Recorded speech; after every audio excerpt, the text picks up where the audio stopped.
आणि गिरिजा राऊत यांचे आरोप खोटे असल्याचं विनायक राऊतांनी म्हटलंय। 7 वर्ष माझा छळ झाल्याचा आरोप गिरिजा राऊत यांनी केलेला होता।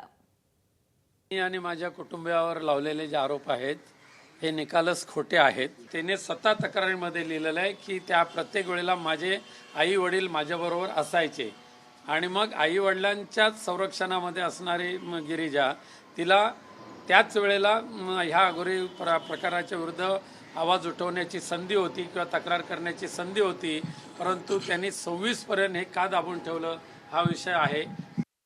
प्रत्येक गोष्टीत सुरुवातीपासून त्यांनी खोटं बोलून आमची फसवणूक करून त्यांनी पूर्ण प्लॅनिंगने आमचं घात केलेला आहे। लग्नानंतर पण त्यांनी आधी सांगितलेल्या सगळ्या गोष्टी वेगळ्या होत्या आणि लग्नानंतरचं पूर्ण चित्रच वेगळं होतं। त्याच्यामुळे प्रत्येक दृष्ट्या आर्थिक, मानसिक, शारीरिक, भावनात्मक छळ असा गीतेश आणि त्याच्या पूर्ण परिवाराकडून करून 7 वर्ष ही सतत माझी छळवणूक करून त्यांनी माझा आणि माझ्या फॅमिलीचा पूर्ण घात केलेला आहे।